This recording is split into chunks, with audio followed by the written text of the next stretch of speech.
Los pólenes son células germinales de las plantas, son la manera de reproducirse la inmensa mayoría de las plantas que hay en la actualidad.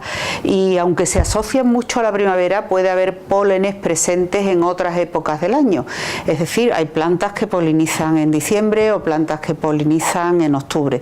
Realmente cada una tiene su ciclo biológico y la presencia de los pólenes en el aire va a depender mucho de las condiciones ambientales, del clima, de la temperatura, de la pluviosidad. Sin embargo, la primavera sigue siendo la época en que la inmensa mayoría de las plantas emiten los pólenes al aire, están presentes en la atmósfera y son un elemento esencial de lo que culturalmente conocemos como estación primaveral. Los pólenes están constituidos de diferentes moléculas orgánicas, algunas de las cuales son capaces de producir alergia. A estas moléculas que son capaces de producir alergia y que tienen una naturaleza proteica las llamamos alergenos. Algunos pólenes tienen unos alergenos que son exclusivamente propios de ellos. Por ejemplo, el polen de olivo, que es muy abundante en el interior de Andalucía, tiene proteínas alergénicas que solo tiene el polen de olivo. El polen de gramíneas tiene proteínas alergénicas que solo tiene el polen de gramíneas. Pero, por otra parte, existen también proteínas alergénicas en el polen que están presentes en muchos tipos de pólenes diferentes. Esta es la razón por la que con mucha frecuencia los test que se realizan con el grano de polen entero en personas alérgicas se positivizan falsamente frente a un número muy grande de variedades botánicas frente a las que el paciente realmente no es alérgico. Para llamarse con propiedad un individuo alérgico al polen de olivo, por ejemplo, debe ser alérgico a proteínas alergénicas que solamente están en el polen de olivo. Todo lo demás es ruido diagnóstico. Por eso la alergología del siglo XXI, la alergología moderna, basa el diagnóstico de la alergia al polen en las moléculas, en los principios activos, en los ingredientes alergénicos, más que en el polen en su totalidad.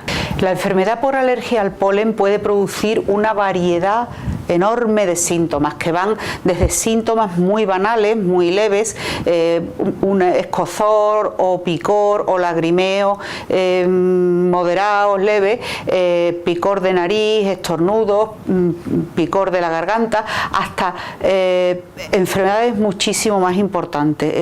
Lo más identificado en la mayoría de los pacientes es el asma, a lo que temen los pacientes, las crisis asmáticas durante la primavera.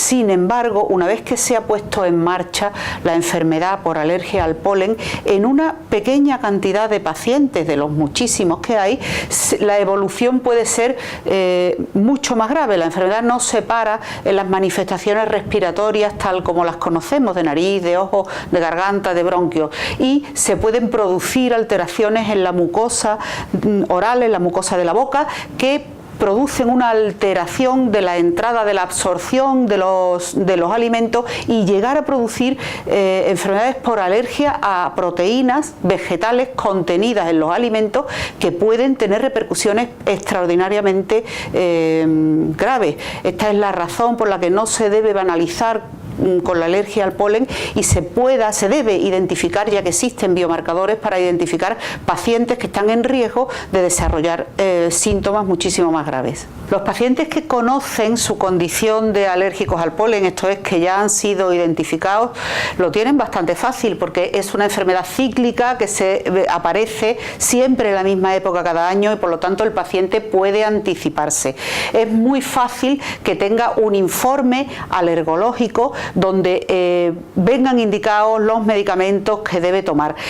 Si no lo tiene, si no ha sido visto todavía por un alergólogo, pero conoce su condición, debe anticiparse y acudir a su médico de atención primaria. que le recomendará medicamentos de uso sencillo si sus síntomas son leves, o que lo derivará al alergólogo si realmente considera que eso está indicado. Es muy difícil huir del polen. No gasten energías en querer huir del polen en Andalucía, porque no lo van a conseguir. El polen vuela mucho, vuela muy deprisa, vuela muchos kilómetros y además se rompe, y si no los granos enteros, sus partículas que contienen esas proteínas alergénicas están en las suelas de nuestros zapatos, están en nuestras habitaciones, en nuestro domicilio, en todas partes. Mantengan sus domicilios limpios, las habitaciones, los dormitorios de los pacientes alérgicos al polen, que sean ventilados por la mañana y que se cierren y se visiten lo menos posible a lo largo del día hasta la hora de dormir, y sobre todo no se olviden de poner en marcha todos los consejos que ya han recibido previamente sus alergólogos. No esperen a que truene para acordarse de Santa Bárbara. Muchos de ustedes tienen un informe en sus domicilios, en sus bolsillos, entre sus carpetas. Sáquenlo antes de que empiece la polinización extrema y sigan los consejos que figuran en dichos informes.